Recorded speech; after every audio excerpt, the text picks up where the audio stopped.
In order to guard against surprise attack, America's Strategic Air Command keeps a 24-hour airborne alert, maintaining approximately 70 B-52H bombers capable of delivering their nuclear payload to targets deep inside Russia. Each aircraft carries a bomb load of 50 megatons, equal to 15 times the total explosive power of all the bombs and shells delivered in World War II. These are the men of the B-52 Leper Colony.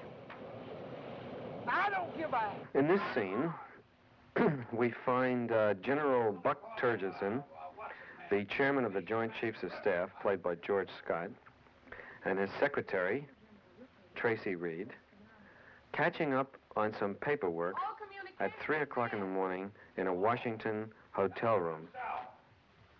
Freddie, the general asks if you could possibly try again yourself. I see. He says he's tried personally several times, but everything is dead. Even the normal phone lines are shut down.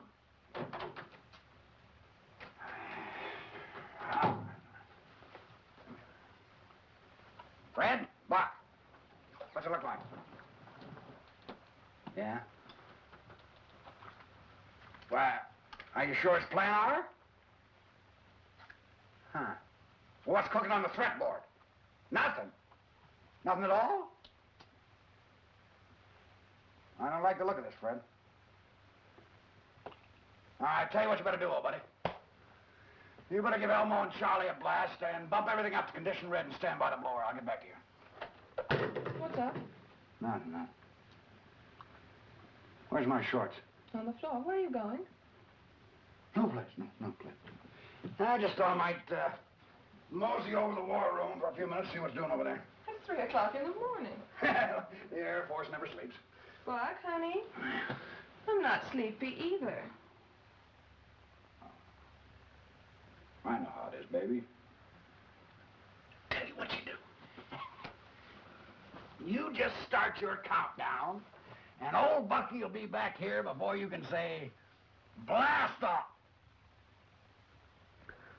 In the bomb-proof war room of the Pentagon, General Turgidson has the awkward job of explaining to the President and to the National Security Council that one of his own base commanders, General Jack D. Ripper, has mysteriously decided to attack Russia all by himself.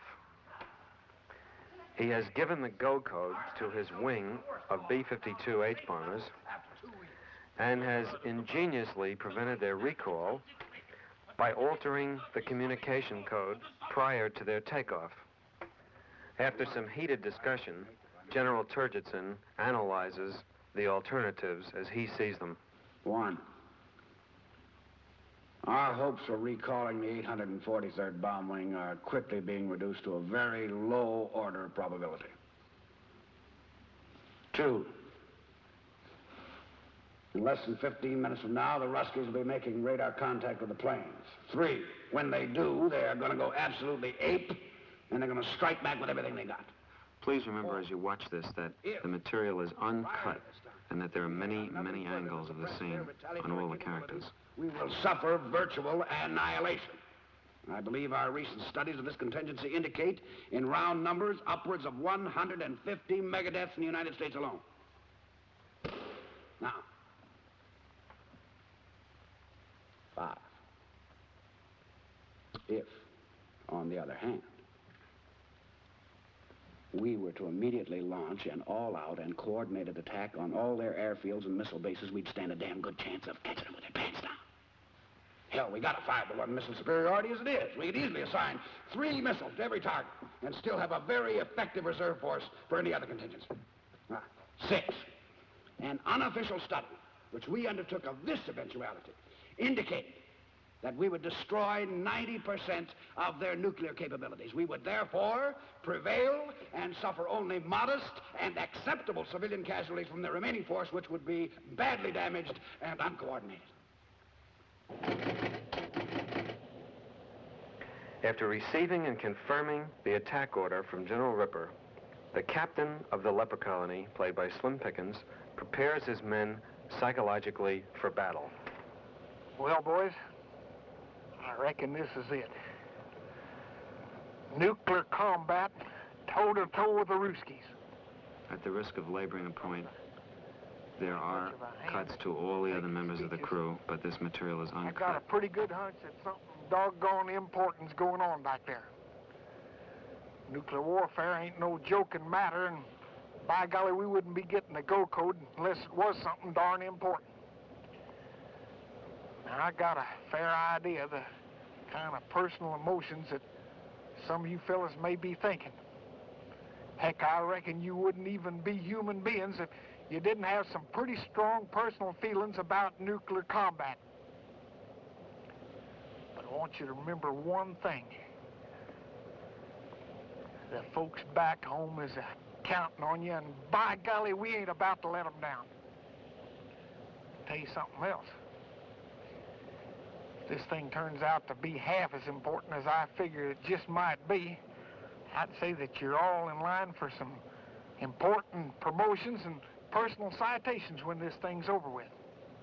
And that goes for every last one of you, regardless of your race, color, or your creed. Now let's get this thing on the hump. We got some flying to do. At Burleson Air Force Base, General Ripper has misled his men into believing they are actually at war. As a result of this, his base defense teams are misguidedly holding off a battalion of paratroopers who have in turn been ordered by the president to attack the base and to capture General Ripper in order to learn the recall code. General Ripper has warned his men that they can expect attacks by groups of armed commie saboteurs posing as U.S. troops. While the base is being besieged by the paratroopers, General Ripper decides to join in the fight. General Ripper is played by Sterling Hayden. His second in command, RAF Group Captain Lionel Mandrake, is played by Peter Sellers. Ripper finally explains why he decided to attack Russia. Mandrake, you realize that in addition to fluoridating water, there are studies underway to fluoridate salt, flour, fruit juices, sugar, milk, ice cream. Good Lord. Ice cream, Mandrake. Children's ice cream. Yes. You know when fluoridation first began? No, I don't, Jack. No. 1946. 1946, Mandrake. How does that coincide with your post-war commie conspiracy? Incredibly obvious, isn't it? A foreign substance is introduced into the precious bodily fluids without the knowledge of the individual, certainly without any choice. That's the way a hardcore commie works. Jack, listen, when did you first become aware of this? When did you first develop this theory? Oh, it's not a theory. It's an awareness of an absolute certainty. Yes. Well, but what I'm trying to say is, Jack, I mean, when did you first become aware of it? I mean, when was it? Well, I first became aware of it during the physical act of love. A profound sense of fatigue, a feeling of emptiness followed. Luckily, I was able to interpret these feelings correctly. Loss of essence. I can assure you it has not recurred, Mandrake. Women sense my power, and they seek the life essence. I do not avoid women, Mandrake. Yeah. But I do deny them my essence. Yes.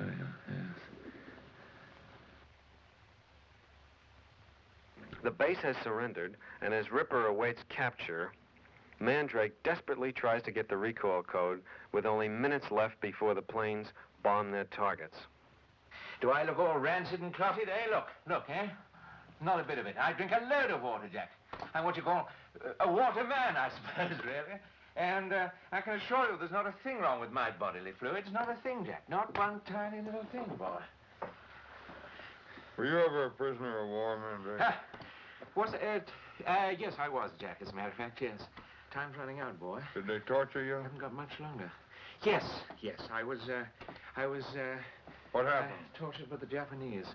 Oh, well, Jack, you know, it's not a pretty story. It's not a pretty story. They got me on the old, Rangoon-Ishinawa Railway. I was laying train lines for the bloody Japanese puff-puffs.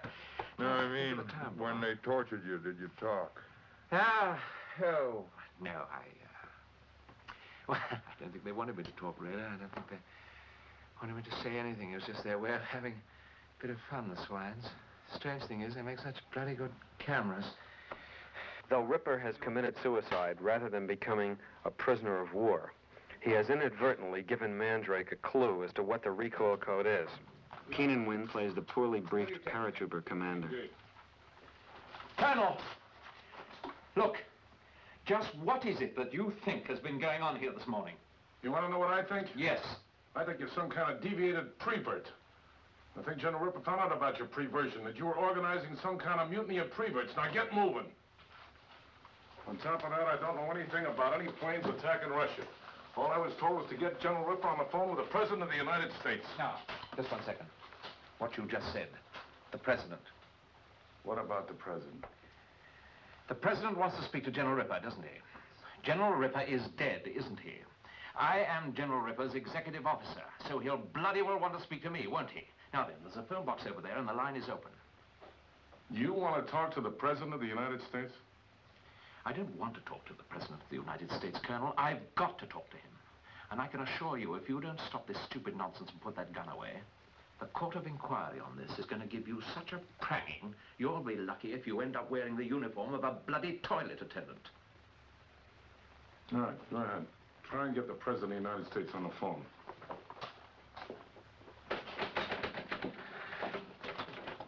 If you try any of your perversions, then I'll blow your head off.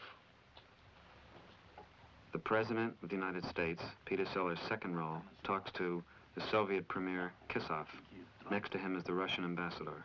Again, please remember this is just one master dialogue take. Hello, Dmitri. It's me again, Merkin. Hello, Dmitri. Listen, I can't hear too well. Do you suppose you could turn the music down just a little? Oh, that's much better. Yeah. Yes. Fine, I can hear you now, Dmitri. Clear and plain and coming through fine. I'm coming through fine too, eh? Good, then. Well, then, as you say, we're both coming through fine. Good. Well, it's good that you're fine, then, and I'm fine. I agree with you. It's great to be fine. Dmitri, listen, you know how we've always talked about the possibility of something going wrong with the bomb. The bomb, Dmitri. The hydrogen bomb. Yes, that's right. Well, now, what happened is, one of our base commanders, he had a sort of, well, he went a little funny in the head. You know, just a little funny. And he went and did a silly thing. Well, I'll tell you what he did. He ordered his planes to attack your country. Dr. Strangelove, Peter Sellers' third role, advises the Pentagon chiefs what steps might have to be taken in order to save the human race. Well, gee, I'd really hate to have to decide who stays up and who goes down. Well, that would not be necessary, Mr. President. Could easily be accomplished with a computer. And the computer could be set and programmed to accept factors from youth, health, sexual fertility, intelligence, and a cross-section of necessary skills. Of course, it would be absolutely vital that our top government and military men be included. to foster and impart the required principles of leadership and tradition.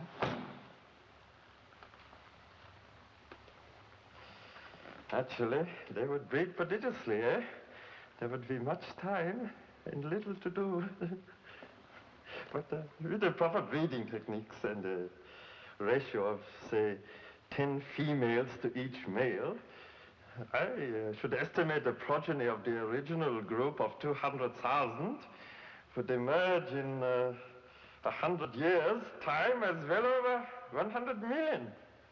There are quite a few other twists and turns the story takes, which are a bit too complicated to explain in this demonstration reel. And I can only say that I hope that what you've seen makes a certain degree of sense. The next bit of film, which is the last, is self-explanatory. General Turgidson, is there really a chance for that plane to get through? Mr. President, if I may speak freely, the Rusky talks big, but frankly, we think he's short of know-how. I mean, you just can't expect a bunch of ignorant peons to understand a machine like some of our boys. And that's not meant as an insult, Mr. Ambassador. I mean, you take your average Rusky, we all know how much guts he's got. Hell, look at all of them Nazis killed off, and they still wouldn't quit. Stick to the point, please, General. Well, sir, if the pilot's good, see, I mean, if he's really sharp, he can barrel that baby in so low. I mean, you ought to see it sometime. It's a sight. A big plane like a 52. Vroom! This jet exhaust flying tickets in the barnyard. But has he got a chance? Has he got a chance? Hell, he's